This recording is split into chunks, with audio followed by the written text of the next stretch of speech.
Hello and welcome back to the Gubba Podcast. I'm Gubba, a first-time homesteader following in the footsteps of my homesteading forebears. I discuss everything from homesteading to prepping and everything in between. Today's episode is one that I've sat with for a long time before recording because it lives at the intersection of biology, history, intuition, and the uncomfortable realization that some of the most normalized medical procedures may not be as neutral as we've been told. And this is not an episode designed to scare anyone or tell you what to do with your body. This is an episode about awareness, pattern recognition, and asking questions that modern systems have quietly trained us not to ask. So today we are talking about root canals, their connection to meridians, and how a procedure performed in the mouth can influence the entire body in ways that are rarely discussed, rarely explained, and often dismissed before the conversation even begins.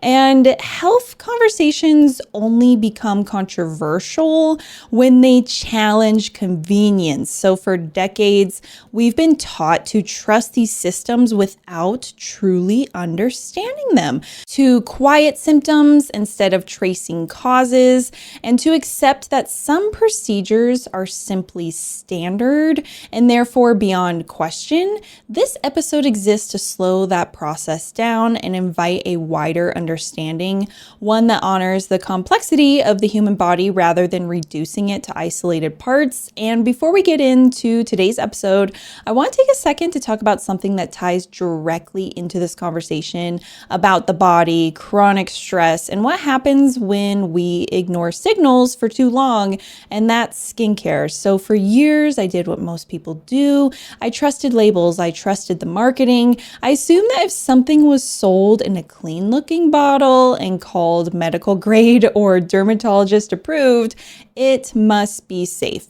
And yet my skin was constantly inflamed, reactive, dry, breaking out, and honestly just exhausted. It wasn't until I stepped back and started questioning what I was putting on my body the same way I questioned what I was putting in it that everything changed, along with helping my dad on his skincare journey. And that's how our body was born.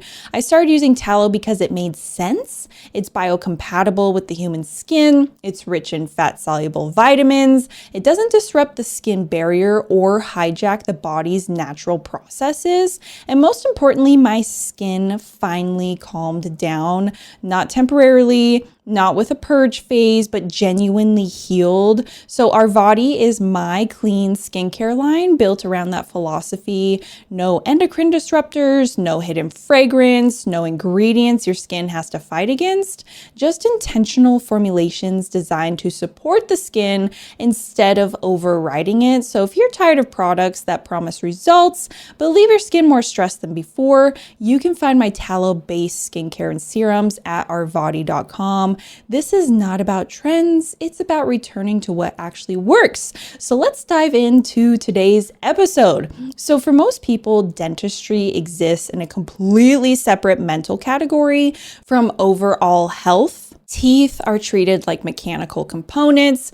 If one breaks, you fix it. If one hurts, you numb it. If one becomes infected, you remove the nerve and move on. So there is very little discussion about how teeth are living structures, how deeply they are connected to the nervous system, the lymphatic system, and the immune system, or how interventions in the jaw can ripple outward into the rest of the body. So did you know that? Like how connected our teeth are? I didn't grow up knowing that. I had to actually reach out and do my own research on this to realize, wow, our teeth do make up a huge part of our body. They are connected. We are taught now that if pain disappears, the problem is solved. And if an x-ray looks clean, there is nothing left to worry about. So that framework sounds logical on the surface, but it only only works if pain is the body's primary warning system and imaging can see everything that matters. And I hate to break it to you, but neither of which is actually true.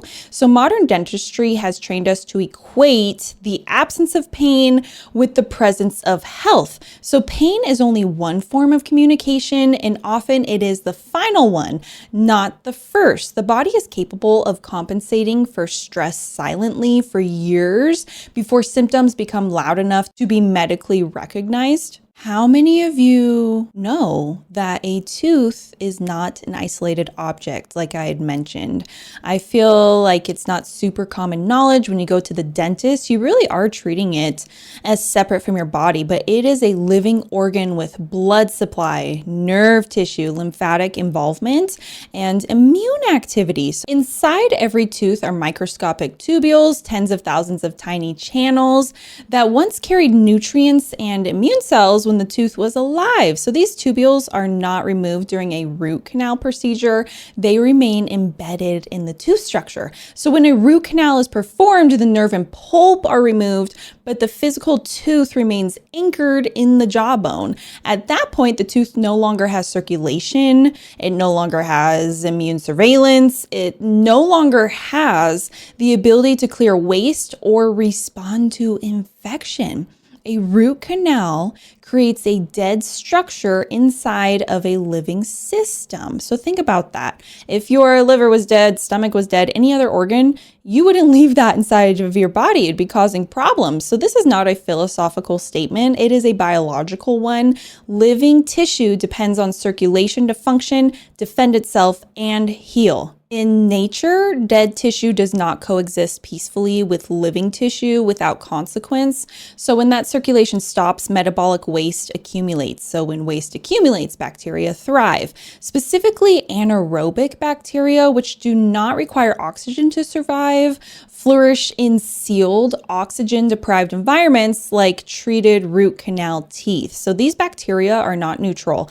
Many strains produce toxic byproducts that can interfere with nerve signaling, immune regulation, hormonal communication. I mean, we wonder why everybody's hormones are so whack right now, and organ function. So this is not about acute infection that causes pain and swelling. This is about chronic, low-grade bacterial activity that places constant demand on the immune system. So you picture this, you have something just bubbling in your body.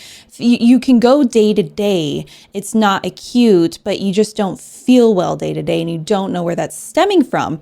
So a chronic infection does not have to hurt to be harmful. It doesn't have to be so extreme to be harmful and to take you out of your norm. So one of the most concerning aspects of this issue of root canals is that these bacterial colonies are often invisible to conventional imaging. So standard dental x-rays are designed to detect large structural changes in bone and tissue. They are not designed to detect microscopic bacterial activity inside tubules or subtle areas of necrotic bone.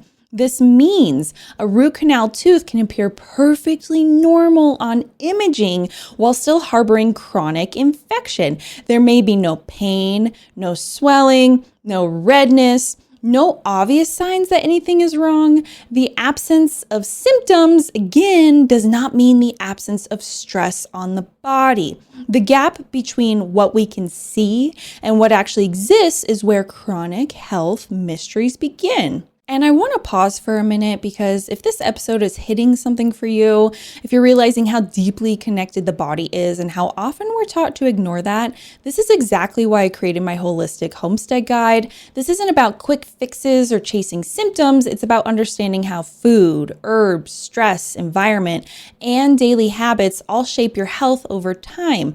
Inside the guide, I share how to work with medicinal herbs, how to grow and use them at home, simple ways to boost boost energy naturally, calm the nervous system, support digestion, and reduce the toxic load that keeps so many people stuck in survival mode. It's designed to help you build a foundation for healing that actually makes sense, whether you live on acreage or in a small space.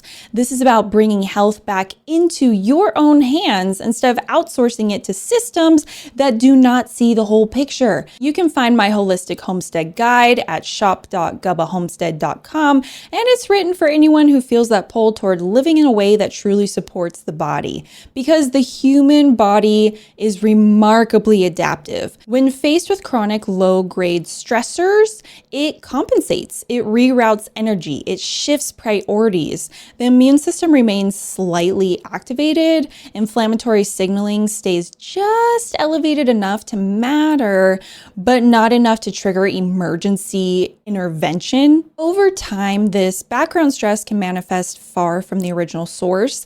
This is where many people begin experiencing symptoms that seem unrelated to the mouth, such as chronic fatigue, autoimmune flares, hormonal imbalance, neurological symptoms, cardiovascular irregularities, and persistent inflammation that does not respond to conventional treatment.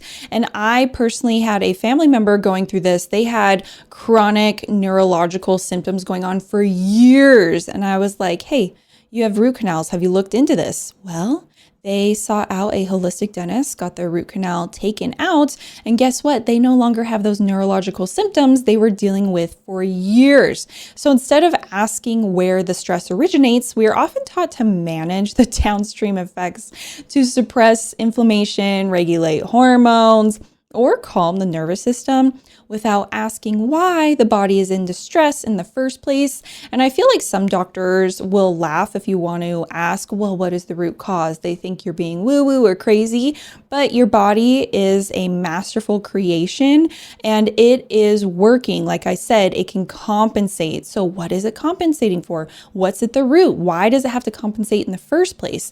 Because chronic illness is often the body adapting intelligently to an unresolved source of stress. And this is where the concept of meridians becomes impossible to ignore, not because of belief, but because of pattern. So in traditional medical systems that long predate modern dentistry, the mouth is not treated as a separate mechanical zone. Teeth are living structures embedded in bone, have nerves, they're vascularized and deeply connected to the nervous and energetic systems of the body. Each tooth sits along a meridian, an energetic pathway that links it to specific organs, glands, and physiological functions. So meridians are not random. They are communication highways. They are the routes that which stress, inflammation, and imbalance move, often long before symptoms show up in a lab result. When something becomes chronically irritated in the mouth, an infection, a dead tooth, repeated trauma, or constant inflammation, it does not exist in isolation. It is participating in a conversation with the rest of the body. So think about that. Your body is constantly communicating with different parts of it. How cool is that? So take your front teeth, for example. In many traditional mappings are associated with kidney and bladder meridians. These systems govern more than urination. They are tied to adrenal function, mineral balance, fear response, and foundational energy reserves. Chronic issues in these teeth have historically been observed along patterns of fatigue, low back tension, hormonal stress, or difficulty handling prolonged stress. The connection is not one that causes the other in a linear way, but that they are speaking the same energetic language. Canines, the pointed teeth used for tearing, are commonly mapped to the liver and gallbladder meridians. These organs are central to detoxification, fat metabolism, bile flow, and emotional processing, particularly anger, frustration, and stagnation. So think about that. Even your teeth can be connected to your emotions. It is not uncommon in traditional frameworks to see long-standing canine issues mirrored by patterns of tension, headaches, jaw clenching, digestive sluggishness, or a sense of being stuck physically or emotionally. Again, not coincidence, but correspondence. Your body's constantly talking. So it's really interesting when you look into these different meridians connected to your teeth. Modern medicine tends to dismiss meridians because they're not easily measurable with conventional instruments, but that dismissal ignores a basic truth. We already accept many invisible systems as foundational to health. Hormones cannot be seen, yet they orchestrate nearly every function in the body. Electrical impulses in the nervous system are invisible, yet they determine movement, sensation, and thought. The microbiome was dismissed for decades because it didn't fit existing models until it became impossible to ignore. So lack of measurement does not equal lack of existence. It often just means our tools are incomplete. So when a tooth associated with a specific meridian becomes chronically stressed, inflamed, or energetically compromised, it is reasonable, not radical, to ask whether the organs connected to that pathway may also be experiencing stress. Traditional systems never claim these pathways were the only factor in health. They claim they were part of the conversation. And like I said, your body is always communicating. It communicates through pathways we do not yet fully understand, through patterns that repeat across cultures and centuries, and through signals that modern systems often overlook because they don't fit neatly into isolated categories. When you begin to view the mouth not as a collection of parts, but as an integrated interface with the rest of the body, a different kind of awareness emerges, one rooted not in fear, but in listening and in understanding. And that's where the questions begin. And once they do, it becomes very hard to pretend the connections are not there. Again, back to Western medicine. Western medicine tends to fragment the body into specialties. So dentistry treats teeth, cardiology treats the heart, neurology treats the brain, but the body does not operate in fragments. It is a unified system in constant communication with itself. When we divide the body for convenience, we lose the ability to see patterns. You cannot divide the body without losing the truth of how it functions. And another critical piece of this conversation is the immune load. A chronic infection, even one that appears localized, requires continuous immune attention, like we mentioned earlier. So over time, with your root canal, this could lead to immune exhaustion, dysregulation of the immune system, or even confusion. So in some cases, the immune system may begin attacking self-tissue because it has been locked in a prolonged state of defense. And we wonder why these autoimmune diseases are skyrocketing. So instead of asking why the immune system is malfunctioning, a more useful question may be what it has been fighting for years without relief. The immune system does not malfunction without reason. And what is rarely discussed in dental offices is informed consent. Most people are never told that a root canal tooth is biologically dead. Were you told that when you got your root canal? They are never told that bacteria remain sealed inside. They are never told that these bacteria can produce toxins. They are never told that imaging cannot rule out microscopic infection. They are told the procedure is safe, routine, and necessary. But safety without full disclosure is not true safety. You cannot consent to a risk you were never told existed. So this is not an attack on dentists as individuals. I know there's really great people out there. Most practitioners are working within the model they were taught, a model that prioritizes mechanical success over biological integrity. And this is where holistic or biological dentistry becomes relevant, not as an extreme alternative, but as an expanded lens. Holistic dentists are trained to consider the mouth as part of the whole body, not a separate mechanical system. They evaluate how dental materials interact with the immune system, how chronic infections affect systemic health, and how jawbone health, lymphatic drainage, and nervous system signaling all intersect. And again, my family member went to a holistic dentist, and this is absolutely true. They took their whole body into account of what was going on. So holistic dentist is more likely to ask how your dental history aligns with your overall health picture, to consider biocompatible materials, to evaluate hidden infections more thoroughly, and to work collaboratively with other practitioners when needed. So holistic dentistry does not reject modern tools if those are needed for your case. It expands the questions we ask when using them, and it gets a whole approach, okay? okay? So this conversation is not about telling anyone what to do with their body. It is about restoring choice through information. If someone has a root canal and feels vibrant and healthy, that matters. If someone has chronic unexplained symptoms and multiple root canals, that matters too, and we need to take that just as seriously. So patterns deserve curiosity, not dismissal. So health is not about blind trust. It is about relationship and understanding your body, relationship with information, relationship with practitioners who respect that body complexity rather than reducing it.